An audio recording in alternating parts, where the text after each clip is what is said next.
How's it going, everybody? My name is Warner Fields with Fields of Profit. I'm a 6-figure Amazon seller and full-time student. In today's video, I'm going to be diving into how to condition books when you're selling used books on Amazon.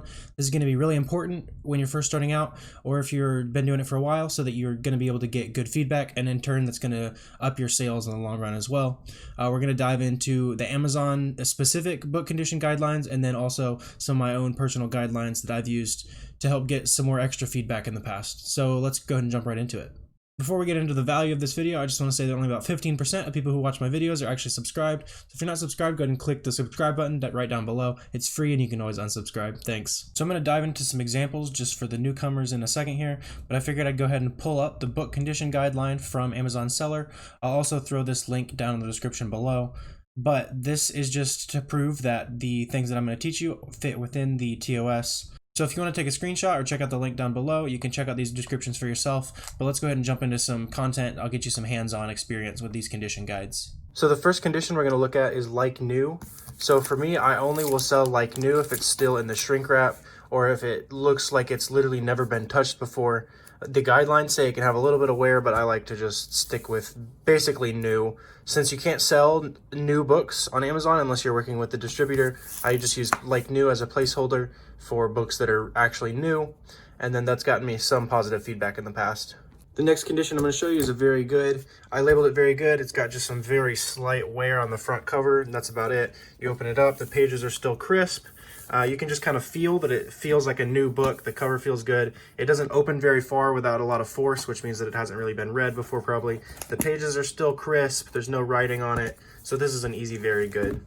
This next one I would say is good. Some people might call it very good, but I like to under promise and over deliver. It's going to get you some feedback in the long run. So the reason I would call this good is because it's got this little front cover part that's bent, but the inside is very clean, unmarked. Nothing on the back. So then there's also this one here that I would probably label good, except according to the condition guidelines, if it is supposed to have a dust cover and is missing a dust cover, then that makes it acceptable.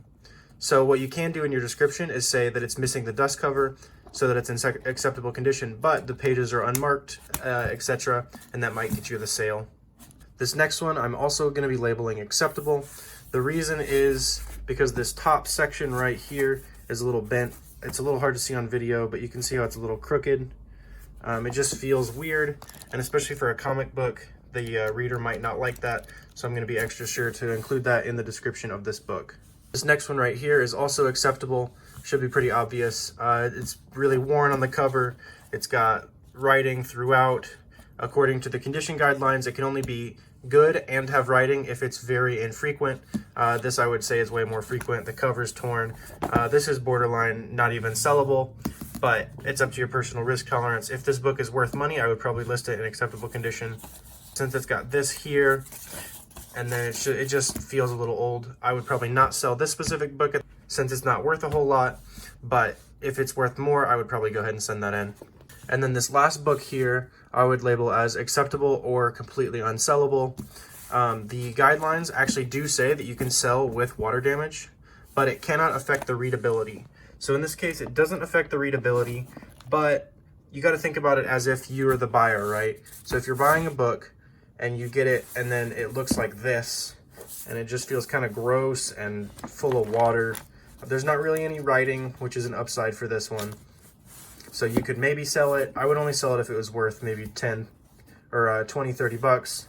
So this one I probably wouldn't sell, but it would be a definite acceptable. So that's a couple of examples just with the books that I've got on hand in my room right now, but I also wanted to run through a couple more tips to give you that might give you some more positive feedback in the long run. The first tip I have is that if you have water damage on your book, I personally don't sell it unless it's going for $20 merchant fulfilled and it's very minor. So basically that's just going to make sure that it's worth the risk of selling an acceptable book that has water damage, because you're more likely to get negative feedback.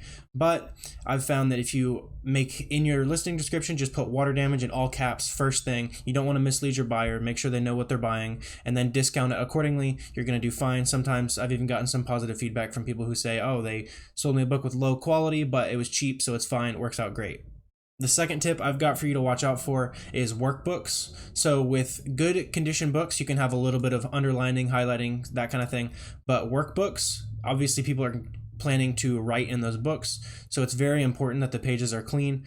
I would suggest only selling a workbook with writing if it's 1 or 2 pages, and even then make it acceptable and include that in the description, because you really don't want to sell a workbook, someone expecting to be able to, you know, fill out those blank pages and then they're not. That's an easy negative feedback waiting to happen. The third tip I've got for you is about box sets. So if you're selling box sets without the little sleeve, so most box sets will come in like a cardboard case, that's gonna have to be good condition if you don't have it in that sleeve. And you're also gonna wanna put it inside of your own box, like just a regular cardboard box. You're gonna put a sticker on the outside that says sold as a set, do not separate. You can buy those on Amazon. Those are just for the workers at the warehouse to know that they're not supposed to open up that box. You're going to put your SKU label on the outside of the box, and then they're never going to open up that box until it arrives at the customer. And definitely don't ignore box sets. I did for a long time, but even basic books that you're finding all the time, like Harry Potter and the Hunger Games, for 2 of them, I think, those are actually going to be worth picking up when you're at the thrifts for that $1.50 price point, because like the Harry Potter box set especially goes for about $50 to $60 usually. So go ahead and do some studying on box sets, the big common series. Selling them as one-offs is almost never profitable, but if you're able to just make sets as you're thrifting, just keep them in your closet or whatever, and when you complete a set, to send it in, you're gonna be able to get some extra profit out of your trips that way. So that's gonna do it for this video. If you have any questions, feel free to drop them in the comments below. Like, comment, subscribe, all that stuff helps me out with the algorithm. If you do something differently than I do, go ahead and drop it in the comments. Let's have a discussion. Maybe we can learn from each other. If you're a new seller and don't have a repricer, scanning software, that kind of things, there's going to be free trials down below. Those are affiliate links and help me out to make more content in the future. There's also our links down to our socials down below if you want to check those out. I try to post a little more often on those. But that's going to do it for this video. Thanks, guys.